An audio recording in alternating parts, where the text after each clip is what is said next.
St. Louis County is cracking down on gaming machines that look like slot machines. If businesses don't get rid of the machines, they could have their liquor licenses revoked, according to the St. Louis County Executive, Sam Page.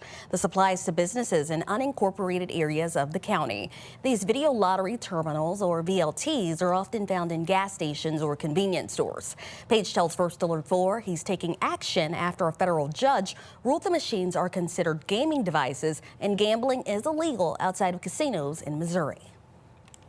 When these unregulated machines bypass taxing and licensing, they divert revenue from infrastructure, from public education, from important government services like public safety and public health.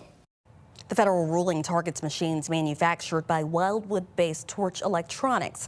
The company has argued for years their devices were games of skill rather than slot machines. Torch Electronics said in a statement they remain confident their games adhere to the letter and spirit of the law, and they do intend to appeal the ruling.